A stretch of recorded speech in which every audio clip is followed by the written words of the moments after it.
好多嘢我都已經唔記得晒。雖然本書寫得好差，咁多年之後睇返，我都有追落去嘅衝動。喂喂，阿峰，你喺邊啊？我頭先喺 downtown 見到你揸住架車，你個面試點啊？又係我個死黨阿恒打嚟，面試都冇咩特別，只係覺得好攰，而且真係值得恭喜。面試之後我收到份大禮，你估係咩？係咩嚟㗎？你遇到索女問你攞電話咩？冇咩特別，收到張牛肉乾，想同你個死黨分享下。真係㗎，你都幾大頭蝦喎。不過你想我同你分擔張告票，冇問題啊。如果你肯同我分擔我嗰大貼告票嘅話，話時話，點解你會睇到我㗎？咁早乜風吹你嚟啊？你估我頭先撞到邊個？唔好再要我估啦，我個腦而家真係轉唔到㗎，撞到你條舊女啊！梗係唔係啦，見到佢我仲唔掉頭走咩？你話啱唔啱？我撞到嘅係沙律，佢正同佢屋企人食緊嘢。於是你就行上前打招呼，你咁厚面皮，跟住就好順理成章咁同佢哋坐埋一齊食飯。你條死仔，梗係唔係啦！我嗰陣已經食完嘢，同佢傾咗陣就走咗啦。講開又講，你今日面試會唔會見唔到你個 Heidi 㗎？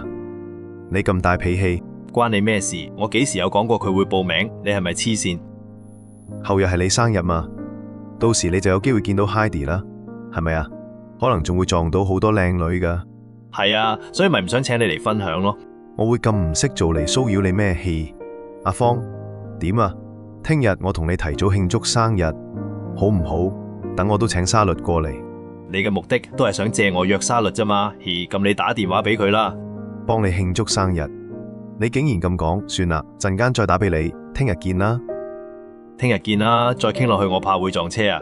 5月8號，我同阿恒約咗喺一間日本壽司店門口等，因為母親節嘅關係，沙律嚟唔到，又咁唔好彩，禮拜日係母親節，人多到成間料理店都塞爆，唔好話入去食嘢，就算想入去用下廁所都係發夢，冇計啦。我同阿恒唯有去第二間日本壽司店，附近嗰間情況都差唔多，好彩今日我哋得2個人，接待小姐話只要等多30分鐘就可以安排位俾我哋。唔中意等嘅阿恒提議去附近嗰間商場行下再返嚟，我係坐佢車嚟嘅。加上壽司店門口熱到好似火爐咁，所以都冇反對。商場裏面有冷氣，而家行緊夏令時間，日頭時間比較長。就算而家係下晝6點，對我嚟講同正午都差唔多。阿恒就入咗一間 CD 鋪，一手就揀咗而家一位當紅男歌手嘅唱片，乜都唔睇就俾錢。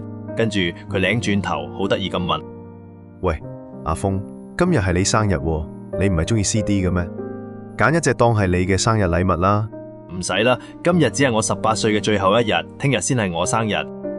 你咁婆媽好似個女人咁，你真係唔要啊？老實講，我明知佢會請我今晚嗰餐飯，所以唔想佢使多咗錢。係啊，死仔，我餓到就快死啦！如果唔快啲返去，個 waiter 可能唔會留位俾我哋㗎。行到商場個出口就嚟踏出去嗰陣，阿恒突然大聲講：喂，祖兒，咁啱嘅。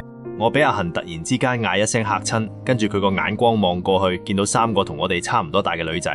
最左手邊個女仔比右邊嗰2個企得近我哋啲，仲對住阿恒笑得好友善。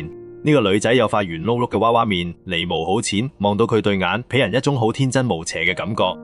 皮膚白裏透紅，同埋個嘴仔紅卜卜，襯到住個樣好得意。着住件牛仔衫，望住佢，好似成身都散發住活力同開心咁。淨係聽到左手邊阿恒叫佢做祖兒嗰個女仔講：喂，阿恒，你手揸住啲咩啊？講完就將佢嗰對精靈嘅眼望住阿恒個購物袋，冇咩嘢，只係一隻 CD。阿恒一邊講一邊拎出嚟俾祖兒睇，祖兒接過嚟睇，跟住對阿恒講：我好想聽啊，借俾我得唔得啊？呢句話與其話係要求，不如話係通知嚟得貼切。話一講完，祖兒就好似唔理阿恒咁，自己將阿恒嘅 CD 攬住咗。阿恒個眼神突然間變得鬼馬，同祖兒講：隻 CD 唔係我嘅，係佢噶。跟住佢用手指住我當堂呆咗，真係搞笑。阿恒又講大話，如果我刀爆佢，佢就大鑊啦。不過我當然都冇咁做啦。祖兒個嘴仔即刻扁晒，但係仲 keep 住個笑樣，同我點咗下頭，跟住將隻 CD 交翻俾阿恒。佢叫阿峰。阿恒一邊同祖兒介紹我，跟住對我講：佢係祖兒。